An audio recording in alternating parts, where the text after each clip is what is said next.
오늘 우리에게 주신 말씀은 마태복음 4장 1절에서 11절 말씀입니다. 다 함께 일어서셔서 저와 함께 교독하시겠습니다. 그때 예수께서 성령에게 이끌리어 마귀에게 시험을 받으러 광야로 가사 시험하는 자가 예수께 나와서 이르되 내가 만일 하나님의 아들이거든 명하여 이 돌들로 떡덩이가 되게 하라.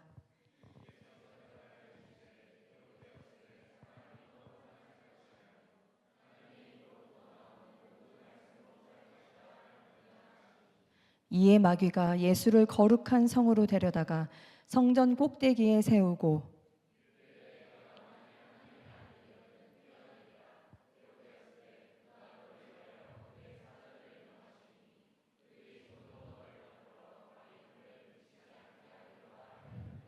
예수께서 이르시되 또 기록되었으되 주 너의 하나님을 시험하지 말라 하였느니라 하시니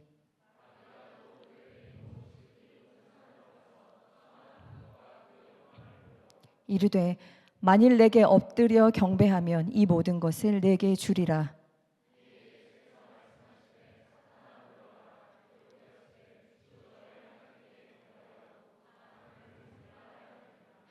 이에 마귀는 예수를 떠나고 천사들이 나와서 수종드니라. 이는 살아계신 하나님의 말씀입니다. 아멘. 제가 오늘 1부 예배를 드렸는데 오늘 1, 2부 예배도 그 누가복음의 이 본문인 거예요. 그래서 제가 소름이다. 그래서 우리 교회에 아주 중요한 말씀으로 하나님이 주시는구나 생각을 했습니다. 그리고 작년에 제가 이 본문으로 설교를 하면서 매년 사순절이 되면 이 말씀을 전하면서 제 자신을 돌아보고 그리고 또 여러분들에게도 지금 여러분들이 고민하고 있는 것들, 감각, 추구하고 있는 것들을 좀 한번 돌아볼 기회를 제공하면 좋겠다라고 생각을 해서 이 본문을 선택했습니다. 그래서 오늘 전하는 저에게도 또 들으시는 여러분들에게도 어떤 모멘텀이 되었으면 좋겠다라는 생각이 듭니다. 오늘 본문은요, 예수님이 공적인 삶을 시작하시기 바로 직전에 성령에 이끌리어 마귀에게 시험을 받으시는 장면입니다. 그러니까 성령에 이끌리어라고 했으니까 하나님이 주시는 질문이죠. 근데 물론 질문의 형식은 아니에요. 마귀가 물어본 건 아니거든요. 그렇게 하라고 한 거지. 하지만 시험이기 때문에 시험에 나오는 질문, 우리를 고민하게 만드는 질문이라고 생각을 해서 오늘 찬양 가사에도 질문이라는 단어가 나오더라고요. 역시 저만 들리는. 네.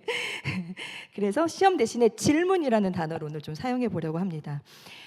예수님이 사역 시작하셨을 때 받은 이 질문이요, 마지막 사역, 십자가 지시기 전에도 이 질문을 받게 되거든요. 그러니까 결국 이 십자가, 이 질문으로 시작해서 이 질문으로 끝나는.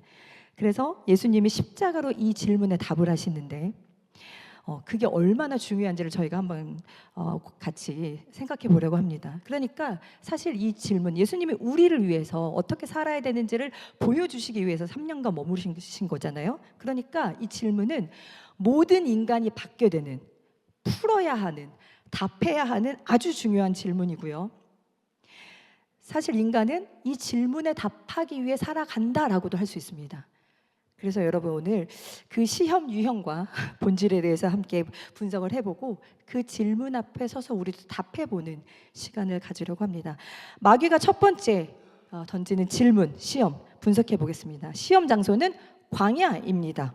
광야, 아무도 없습니다. 질문, 이 돌들을 떡으로 만드시오. 근데 이 질문이 너무 잔인한 게 지금 예수님 40일을 금식하신 상황이거든요. 그러니까 굉장히 배가 고프시고 지금 가장 필요한 건 양식이에요. 근데 마귀가 얘기하는 거예요. 이 돌들로 떡을 만드시오. 괄호 열고, 당신 지금 그거 너무 필요하잖아요. 그게 꼭 필요한 거고 당신 할 수 있잖아요. 괄호 닫고. 여러분, 이 질문이 의미하는 것이 무엇일까 조금 생각해 봤으면 좋겠습니다. 지금 내가 가장 얻고 싶은 것, 꼭 필요한 것, 집착할 수밖에 없는 것, 본능적 욕구를 채우라는 것입니다. 사실 어떻게 보면 마귀는 귀인일 수도 있어요. 아이디어를 준 거예요. 지금 예수님 너무 배고프니까 배고프실 테니 예수님 이런 생각 못 하실 수도 있어. 예수님 이거 떡 만들어가지고 잡수세요. 이렇게 하는 걸 수도 있단 말이에요. 그리고 지금 광야에는 마귀와 예수님 둘밖에 없습니다.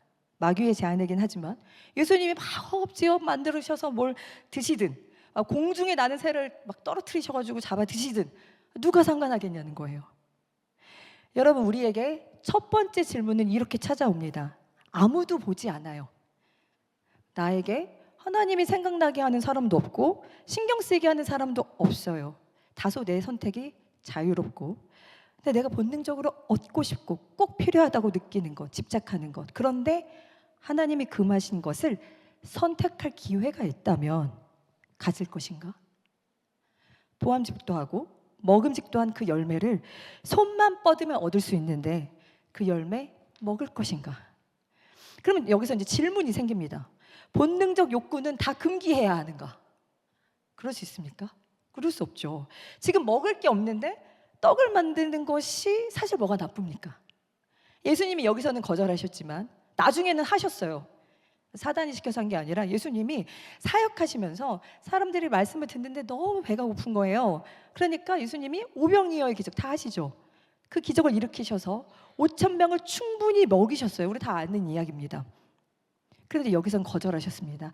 마귀가 던진 질문에 예수님이 어떻게 답하셨냐? 기록되었을 때 사람이 떡으로만 살 것이 아니요 하나님의 말씀으로 살 것이니라. 이 말은 떡 먹고 살지 말라는 게 아닙니다. 말씀만 봐라. 하나님이 우리를 그렇게 만드시지도 않았습니다. 우리가 먹는 떡, 우리가 본능적으로 욕구하는 것, 정말 필요하다고 느끼는 그 모든 것들은 하나님의 말씀으로 통제되어야 된다는 것입니다. 사람은 본능의 욕구를 충족하기 위해 살아가는 존재가 아니다. 하나님의 형상을 따라 만들어진 인간은 하나님의 말씀을 따라 살 때, 하나님의 말씀으로 내가 스스로 통제할 수 있을 때 인간다울 수 있다라는 답입니다.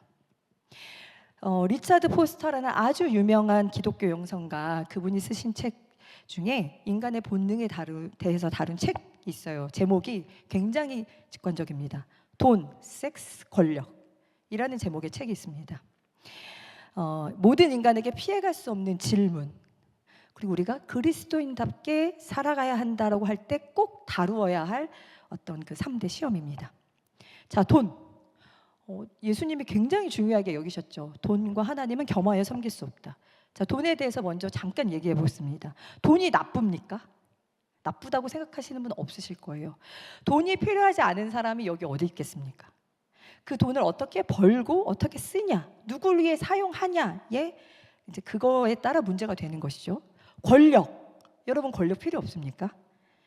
다른 사람이나 어떤 집단의 행동, 결정, 선택, 생각에 영향을 미치거나 통제할 수 있는 힘을 권력이라고 합니다. 모든 조직에는 권력이 존재합니다. 권력에 의해서 통제하는 것 다 나쁩니까? 아닙니다. 통제가 없는 집단은 아비규환입니다. 선한 통제, 올바른 권력이 없으면 그 집단에서 목소리 큰 사람이 가장 영향력을 발휘하게 되어 있습니다. 다 자기가 옳다고 우길 수 있죠. 그러니까 선한 질서, 악에 대해서 두려움을 만드는 것, 악이 불편하고 악이 눈치를 보게 만드는 것이 바로 권력이 해야 되는 일입니다. 그러니까 우리는 권력은 다 나쁘다, 통제는 나쁘다라고 할 수 없습니다. 성 문제 말할 것도 없습니다. 그러니까 우리에게 유혹이 되는 것들은 저건 다 무조건 악이야, 이런 건 없다는 거예요. 저건 다 나빠, 버려야 해.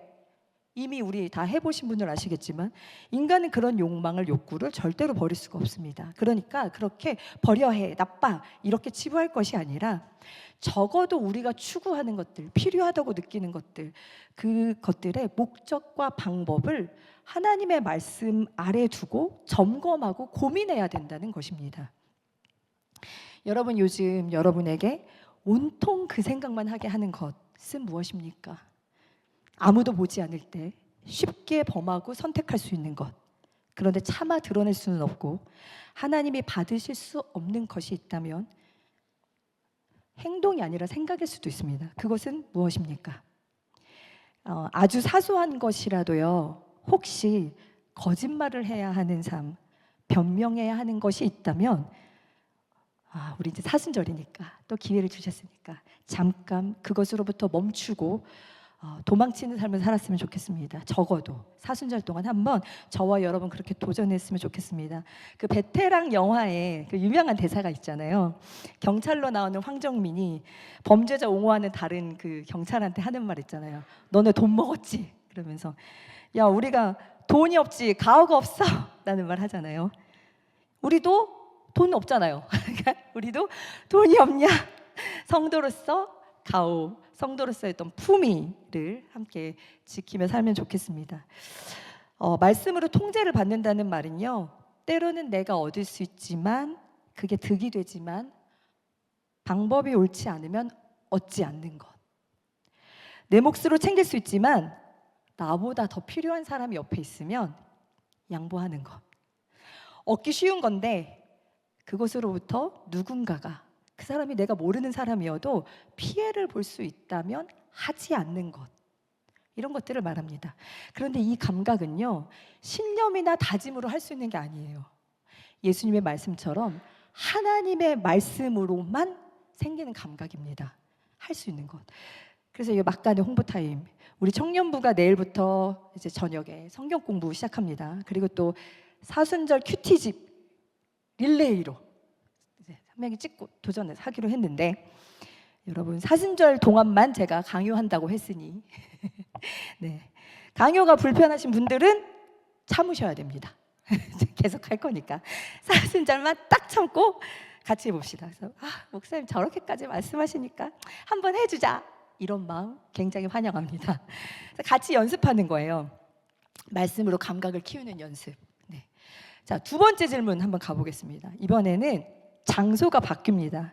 누가복음에서는 이 질문의 순서가 좀 다른데 저희 마태복음으로 가겠습니다. 난이도가 이제 상승되었습니다. 마귀가 예수님을 성전 위로 데려갑니다. 예수님이 첫 번째 질문에 기록되었으되라고 하나님의 말씀을 갖고 딱 거절하셨잖아요. 그러니까 마귀도 기록되었으되라고 응수합니다. 마귀가 어떤 질문을 하냐? 자, 여기서 뛰어내려봐. 기록되었으되 그가 너를 위하여 그의 사자들을 명하시리니 그들의 손으로 너를 받들어서 발이 돌에 부딪히지 않게 하리로다. 안 죽어, 안 죽어. 하나님의 아들이잖아. 말씀에 그렇게 써 있잖아. 와, 여러분 근데 이 말씀 어디에 나오는지 아세요 혹시? 그러니까 마귀한테 우리 진다니까요. 열심히 말씀, 시편에 나오는 말씀입니다. 자, 아주 우리가 냉정하게 생각해 봐야 돼요. 교회는 안전합니까? 지금 사단이, 마귀가 예수님을 성전 꼭대기로 데려갔어요. 그러니까 우리가 모든 것이 만족스러워도 왜곡된 하나님의 말씀을 붙들면 마귀의 도전에 순종하는 꼴이 됩니다. 더 노골적으로 말씀드리면 십자가 지는 일, 좀 불편하게 사는 일, 그것과 멀어지는 삶을 살게 만든다면 교회는 절대로 안전한 장소가 아닙니다. 여러분, 마귀가 원하는 게 뭘까요? 우리 인생의 파탄, 죽음, 죽임, 우리를 추악한 괴물로 만드는 것입니다. 그러나 자기는 절대로 추악한 모습으로 나타나지 않아요. 그럼 누가 따라가겠어요? 아름다운 모습으로 변장해서 찾아옵니다. 그러니 필요하다면 하나님의 말씀도 능수능란하게 사용할 수 있는 겁니다. 광야가 아무도 보지 않는 곳이라면, 그런 은밀한 곳이었다면 교회는 성도들이 모여 있는 곳이잖아요. 게다가 주옥 같은 말씀으로 내가 듣고 싶은 말, 사실 내가 원하던 것을 하나님의 말씀으로 막 우쭈쭈 해주면서 끌고 가는 거예요.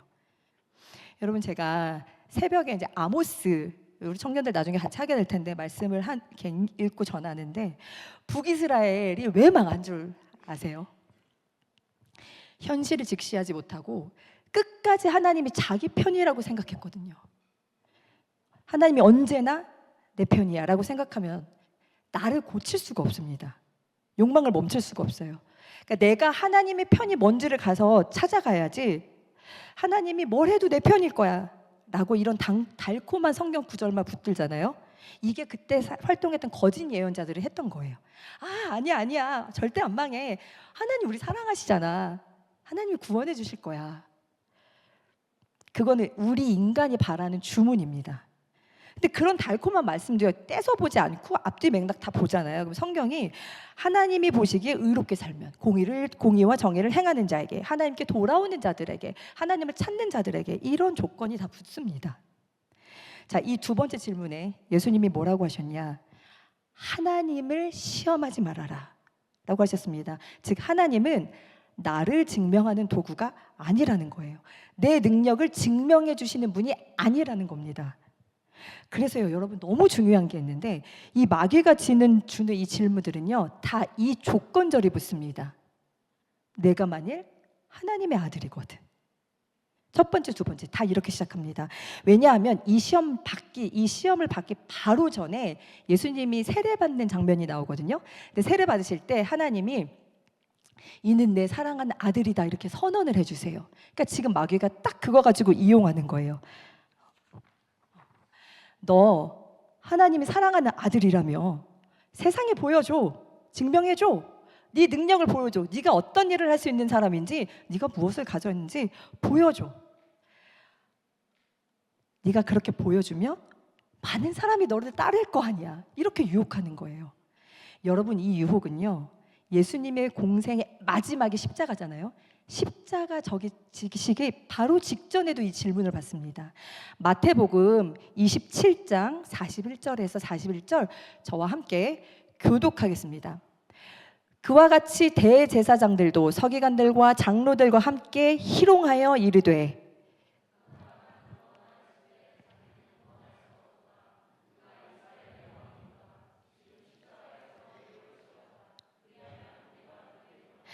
그가 하나님을 신뢰하니 하나님이 원하시면 이제 그를 구원하실지라. 그의 말이 나는 하나님의 아들이라 하였도다 하며 함께 십자가에 못 박힌 강도들도 이와 같이 욕하더라. 이게 십자가에서 죽으시기 바로 전에 받으신 도전입니다. 만일 당신이 하나님의 아들이라면 십자가에서 내려오십시오. 그러면 우리가 믿어드릴게. 예수님은 이 질문에 어떻게 대답하셨습니까? 그들이 원하는 답이 아니라 하나님이 원하시는 방법. 그러니까 십자가에서 내려오셔서 증명하신 게 아니라 십자가를 지심으로 당신이 하나님의 아들이심을 증명하셨어요. 그 십자가, 왜냐하면 그 하나로 그동안 예수님이 쭉 무엇을 추구하면서 살아오셨는지를 보여주신 거거든요. 그래서 예수님이 죽고 나서야, 돌아가시고 나서야 사람들이 고백을 하기 시작합니다. 마태복음 27장 54절 함께 읽겠습니다. 시작. 백부장과 및 함께 예수를 지키던 자들이 지진과 그 일어난 일들을 보고 심히 두려워하여 이르되 이는 진실로 하나님의 아들이었도다 하더라. 아멘. 우리는 이 지점에서 굉장히 많이 실망하는 것 같아요. 성도들이 하나님을 믿고 열심히 살면 무언가를 보상해 주시거나 세상을 바꿀 기회를 주시고 나를 내가 하나님의 사랑을 받고 하나님 내 기도 들어주시고 이런 증명할 기회를 주실 것 같은데 오히려 하나님 없이 사는 사람들, 불편함을 느끼지 않고 수단과 방법을 가리지 않는 사람들에게 그 기회가 가는 것 같거든요. 우리 눈에 보기에. 그러니까 어떻게 되냐면 신앙을 버릴 수는 없어요. 보험 같은 거예요. 하나님을 믿긴 믿어야 돼.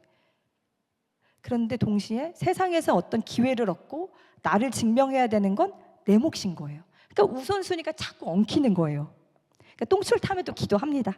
그러면서 이제 들어주시면 좋고 아니면 뭐 어쩔 수 없고 정신 승리를 위해서 뭐라고 하냐, 하나님의 때에 들어주시겠지. 네. 그러면서 신앙생활을 적당히 하는 거예요. 버리지 않을 만큼 최소한으로. 말씀으로 내 생각이나 내 선택, 내 욕망을 컨트롤한다, 비춰본다? 너무 어려운 거죠. 말씀이 뭔가요? 먹는 건가요? 먹는 겁니다. 자, 그리고 이제 마지막 질문. 마귀가 산 위로 올라가서 본색을 드러냅니다. 너 나한테 엎드려 경배하면 천하 만국의 영광, 부귀와 영화를 다 보여주면서 내가 이거 다 줄게. 이거 갖고 싶지?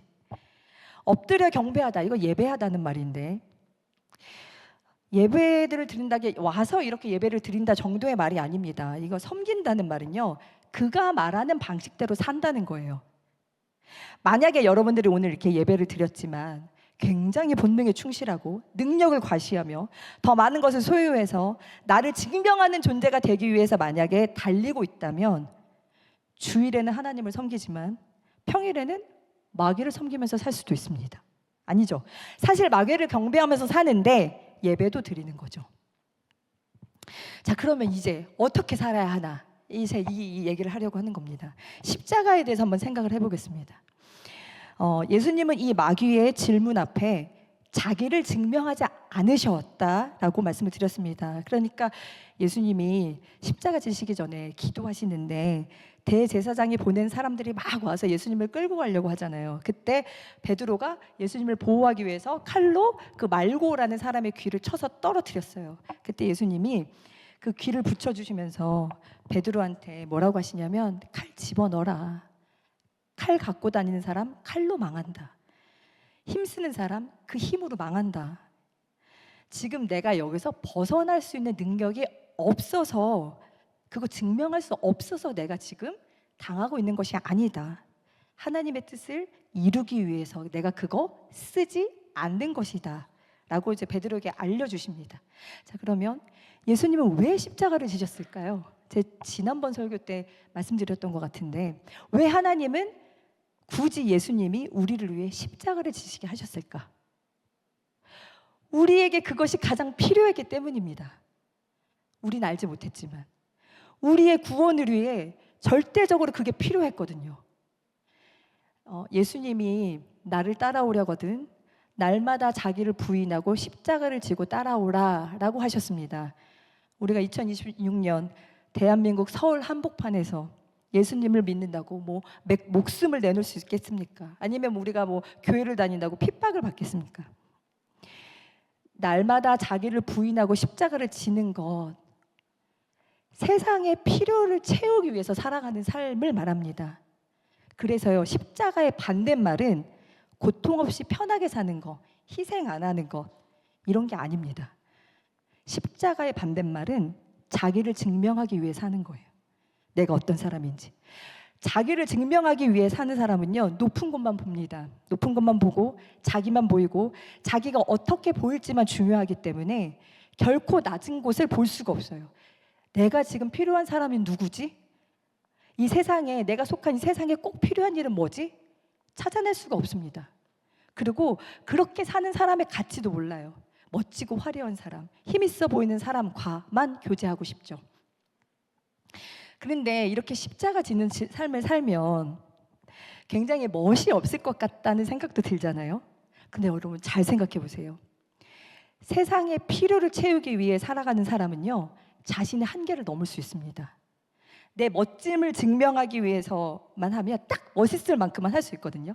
내가 딱 누군지 보여줄 수 있을 만큼 보여지는 것만 할 수 있는데, 내가 누군가를 돕기 위해, 내가 보살피기 위해, 세상의 필요를 채우기 위해서 뭔가를 하면 내 능력보다 더 많은 것들을 할 수 있어요.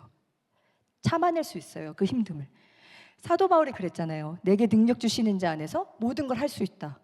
하나님이 언제 능력 주시겠어요? 왜 주시겠어요? 우리가 누군가를 돕기 위해, 보살피기 위해, 선한 것을 지켜내려고 할 때 하나님이 주시는 것입니다. 그리고 여러분, 세상은 결국 알게 되어 있습니다. 그 사람 없으면 안 된다는 거. 그 사람이 너무 필요하다고, 그 사람 신뢰할 만하다고, 그런 사람 꼭 있어야 된다고. 그런 하나님의 아들들이 나타나기를 모든 피조물들이 지금도 고대하고 있습니다.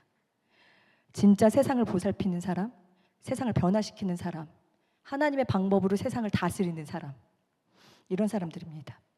자, 그리고요, 너무 중요한 게 있는데, 무엇보다 이렇게 사는 사람들은요, 반드시 하나님이 증명해 주십니다. 작년 부활절에 우리 이런 말씀을 들었습니다. 김영성 목사님께서 해주신 말씀인데, 예수님의 부활이 어떤 의미냐, 예수님처럼 사는 삶이 옳은 거라고, 예수님이 가신 그 길이 맞다고 하나님이 인정해 주시고 그걸 온 세상에 선언해 주신 사건, 그게 기억나시죠? 그게 예수님의 부활이라고. 그 부활이 있기 때문에 예수님의 십자가도 재해석할 수 있는 거죠. 우리도 하나님 믿기로 하셨잖아요.